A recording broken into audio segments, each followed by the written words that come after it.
பெருமக்களுக்கு வணக்கம். இந்த வீடியோ வந்து பார்த்திங்கன்னா நம்ம டிஎன்டிஇடி தாள் 2க்கு உண்டான சைக்காலஜிக்கான யூனிட் 9 9வது யூனிட்டுக்கான ஃபஸ்ட்டு பார்ட் ஆஃப் வீடியோ. இந்த 9th யூனிட்டுக்குமே பார்த்திங்கன்னா மற்ற யூனிட் மாதிரி 2 பார்ட் ஆஃப் வீடியோஸ் இருக்குது. மொத்தம் 50 கொஷின் டாபிக் வைஸ், ஒவ்வொரு டாபிக் வைஸுமே ஒரு 100 கொஷின் எடுத்திருக்கோம். அதை வந்து 2 பார்ட்டாக 50 கொஷினாக எடுத்து போட்டிருக்கோம். ஸோ இதில் வந்து பார்த்திங்கன்னா இந்த 9th யூனிட்டுக்கு முக்கியமான கொஷின்ஸை இந்த டாபிக் வைஸாக ஒரு 50 கொஷினாக போட்டிருக்கோம். அந்த 50 கொஷின், மொதல் 50 கொஷின் தான் இந்த வீடியோவில் பார்க்க போகிறோம். இந்த 9th யூனிட்டுக்கு உண்டான சிலபஸ், இந்த சிலபஸ் தான் உங்களுக்கு. இந்த யூனிட்டில் வந்து பார்த்திங்கன்னா இந்த பெடகாஜிக்கல் கன்சர்னில் பார்ட் 1 ஏற்கனவே பார்த்துருக்கோம். இந்த 9th யூனிட் வந்து பெடகாஜிக்கல் கன்சர்னில் பார்ட் 2. இதில் தான் வந்து பார்த்திங்கன்னா லேர்னிங் சோர்சஸ், அதுக்கப்புறம் self, home, school, community, technology, class rooms, இது மாதிரி பார்த்திங்கன்னா இந்த டாப்பிக்கை தான் கவர் பண்ண போகிறோம். இந்த ஃபஸ்ட்டு 50 கொஷின்ஸை இந்த வீடியோவில் பார்க்க போகிறோம். அடுத்த 50 கொஷின்ஸ் அடுத்ததில் இருக்கும். ஸோ அதோட 9th யூனிட் கம்ப்ளீட் ஆகிடும். ஸோ நீங்கள் பார்த்துட்டு உங்களோட ஃபீட்பேக் கண்டிப்பாக சொல்லலாம். ஏன்னா கிட்டத்தட்ட பார்த்திங்கன்னா அடுத்த ஒரு வாரம் தான், இன்னும் ஒரு 6 நாள் தான் இருக்குது. அதாவது செகண்ட் பேப்பருக்கு. ஸோ அந்த 6 நாள் இருக்கிறதுனால உங்களுக்கு இன்னையோட 10 யூனிட்டுமே முடிச்சிடலாம் அப்படின்ட்டு பார்க்குறோம். அடுத்தது மற்ற ஒரு தமிழோ, அதுக்கப்புறம் general studies, science or mathematics எதாவது இருந்துச்சுன்னா அந்த இதில் முக்கியமான கொஷின்ஸ் இங்கிலீஷ் இதில் பார்க்கலாம். ஸோ என்னையோட வந்து பார்த்திங்கன்னா உங்களுக்கு 10 யூனிட்டை முடிக்கிறோம். இந்த யூனிட் முடிச்சதுக்கப்புறம் அடுத்த 10th யூனிட்டை அப்லோட் பண்ணிடுறோம். நீங்கள் பார்த்துட்டு உங்களோட ஃபீட்பேக் சொல்லலாம். இந்த ஃபஸ்ட் வீடியோ பார்ப்போம். 9th யூனிட்டில் ஃபஸ்ட்டு பார்ட் ஆஃப் வீடியோ. அதில் முதல் கொஷின் வந்து பார்த்திங்கன்னா, முதல் கொஷின் எதை பற்றி படிக்க போகிறோம் அப்படின்னு பார்த்திங்கன்னா, கற்றல் வளங்கள், சுய, அதே மாதிரி வீடு, செல்ஃப், அதுக்கப்புறம் வீடு, பள்ளி, சமூகம், தொழில்நுட்பம், வகுப்பறைகள், இவற்றை பற்றி படிக்க போகிறோம். இதில் முதல் கொஷின் வந்து பார்த்திங்கன்னா, மாணவர்களின் சுய கற்றலுக்கு மிகவும் அவசியமானது எது அப்படின்னு பார்த்திங்கன்னா ஆப்ஷன் சி, உள்நோக்கம் மற்றும் சுய ஒழுக்கம். அடுத்தது, வீட்டுச்சூழலில் கற்றல் வளமாக செயல்படாதது எது? தொடர்ச்சியான தொலைக்காட்சி பார்த்தல். அடுத்து, பள்ளியில் கற்றல் வளங்களை மேம்படுத்த ஆசிரியர்கள் செய்ய வேண்டியது என்ன? மாணவர்களின் தனிப்பட்ட தேவைகளை கண்டறிந்து உதவுதல். அடுத்து 4வது கொஷின், சமூகத்தின் ஒரு கற்றல் வளமாக எதை குறிப்பிடலாம்? நூலகங்கள் மற்றும் அருங்காட்சியகங்கள். 5வது கொஷின், தொழில்நுட்பம் எவ்வாறு கற்றலுக்கு உதவுகிறது? ஆப்ஷன் பி, தகவல்களை விரைவாக அணுக உதவுகிறது. 6வது கொஷின், வகுப்பறையில் மாணவர் பங்கேற்பை ஆதரிக்க ஆசிரியர் மேற்கொள்ள வேண்டிய நடவடிக்கை என்ன? ஆப்ஷன் சி, குழு விவாதங்கள் மற்றும் செயல்பாடுகளை ஊக்குவிப்பது. அடுத்து, ஒரு மாணவனின் சுய கற்றல் திறனை வளர்க்க வீட்டிலிருந்து கிடைக்கக்கூடிய சிறந்த ஆதரவு எது? ஆப்ஷன் பி, படிக்கும் பழக்கத்தை ஊக்குவித்தல் மற்றும் நேரம் ஒதுக்குதல்.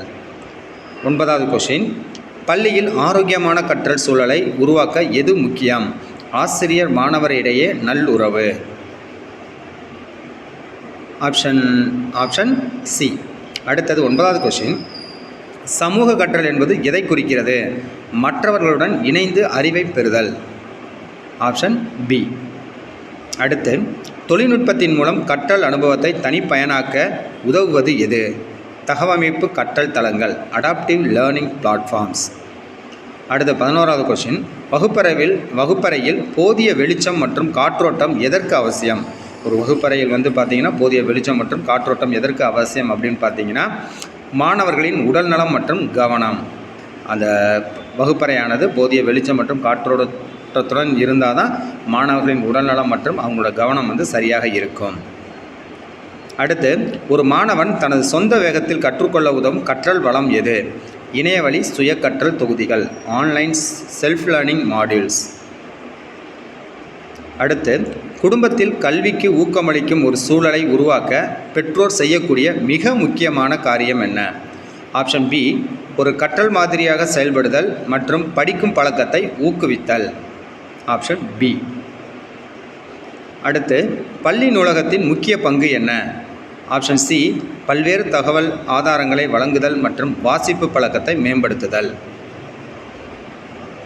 அடுத்து, சமூகத்தில் உள்ள வல்லுநர்கள் எவ்வாறு கற்றல் வளங்களாக பயன்படுத்தலாம்? சமூகத்தில் உள்ள வல்லுநர்கள் எவ்வாறு கற்றல் வளங்களாக பயன்படுத்தலாம் அப்படின்னு பார்த்தீங்கன்னா ஆப்ஷன் பி, சிறப்பு விரிவுரைகள் மற்றும் தொழில் வழிகாட்டுதல்களை வழங்குவதன் மூலம். சிறப்பு விரிவுரைகள், ஸ்பெஷல் லெக்சரர், அதே மாதிரி பார்த்திங்கன்னா தொழில் வழிகாட்டுதல்களை வழங்குவதன் மூலம் சமூகத்தில் உள்ள வல்லுநர்களை கற்றல் வளங்களாக நம்ம லேர்னிங் ரிசோர்ஸாக பயன்படுத்தலாம். அடுத்து, தொழில்நுட்பம் அடிப்படையிலான கற்றலில் ஊடாடும் பலகை இன்டராக்டிவ் ஒயிட் போர்டு எவ்வாறு பயன்படுகிறது? காட்சி அமைப்புகள், காணொளிகள் மற்றும் ஊடாடும் செயல்பாடுகளை ஒருங்கிணைக்க. Option B. அடுத்த கொஷின், ஒரு வகுப்பறை ஒழுங்கமைக்கப்பட்டதாக இருப்பதன் முக்கியத்துவம் என்ன? Option B. கற்றல் தடைகளை குறைத்து கவனத்தை அதிகரிக்கிறது. அடுத்து, கற்றலில் சுய மதிப்பீடு என்பது எதை குறிக்கிறது? செல்ஃப் அசஸ்மெண்ட் என்பது ஆப்ஷன் சி. ஒரு மாணவன் தனது சொந்த கற்றலை ஆராய்ந்து புரிந்து கொள்வதற்கு உதவுகிறது.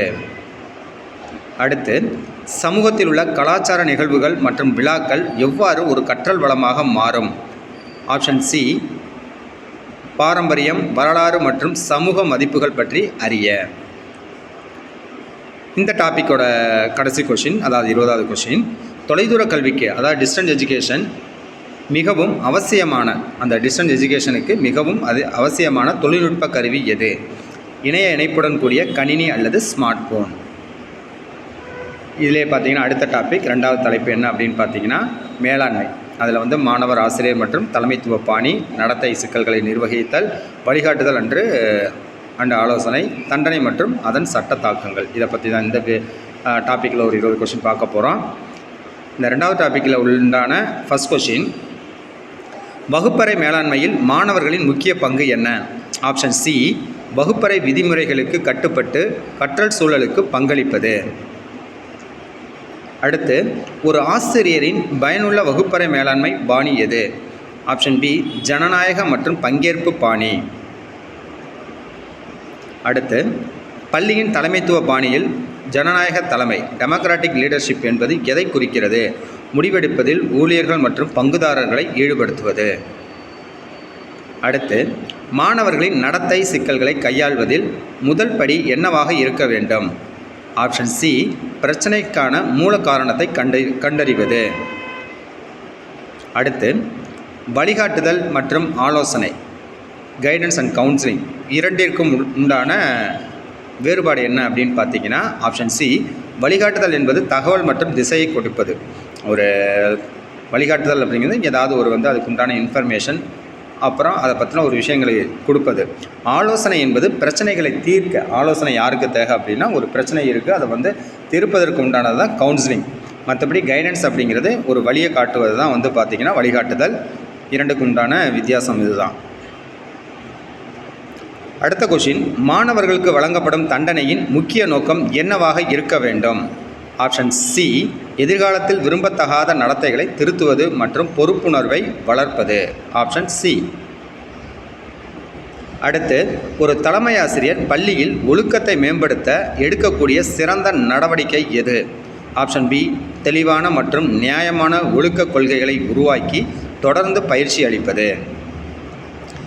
8வது கொஷின் இந்த டாப்பிக்கில், மாணவர் தலைமையின் முக்கியத்துவம் என்ன? ஸ்டூடெண்ட் லீடர்ஷிப், இதோட இம்பார்ட்டன்ஸ் என்ன அப்படின்னு பார்த்தீங்கன்னா பொறுப்புணர்வு, முடிவெடுக்கும் திறன் மற்றும் குழு பணி திறன்களை வளர்ப்பது. 9வது கொஷின், ஆசிரியர்களுக்கு மன அழுத்த மேலாண்மை மற்றும் உளவியல் ஆதரவை வழங்குவதன் அவசியம் என்ன? Option B. ஆசிரியரின் செயல்திறனை மேம்படுத்துதல் மற்றும் பணிச்சுமையை குறைத்தல். Option B. 10வது கொஷின், சர்வாதிகார தலைமை பாணியின் முக்கிய குறைபாடு என்ன? சர்வாதிகார தலைமை பாணியின் முக்கிய குறைபாடு என்ன அப்படின்னு பார்த்தீங்கன்னா ஆப்ஷன் சி. படைப்பாற்றல் மற்றும் ஊழியர் ஈடுபாட்டை குறைப்பது. அப்படிங்கிறது மற்றவங்களோட இதை குறைச்சிட்டு தான் எடுக்கிற முடிவு வச்சுக்கிறதுக்கு பேர் தான் சர்வாதிகார தலைமை, அத்தாரிட்டேரியன் லீடர்ஷிப். அடுத்து, பள்ளியில் வழிகாட்டுதல் மற்றும் ஆலோசனை சேவைகளின் முக்கிய நோக்கம் என்ன? Option B. மாணவர்களின் கல்வி, தொழில் மற்றும் தனிப்பட்ட வளர்ச்சிக்கு உதவுவது.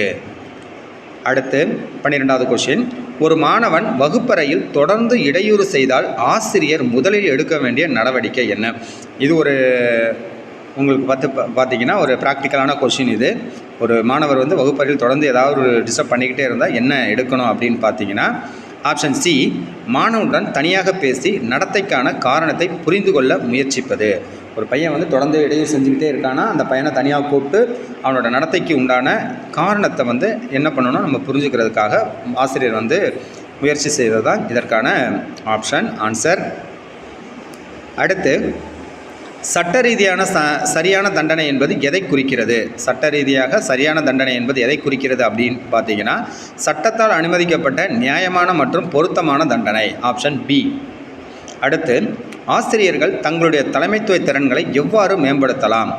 தலைமைத்துவ பயிற்சி திட்டங்களில் பங்கேற்றல் மற்றும் அனுபவமிக்கவர்களுடன் கலந்து ஆலோசித்தல். Option B.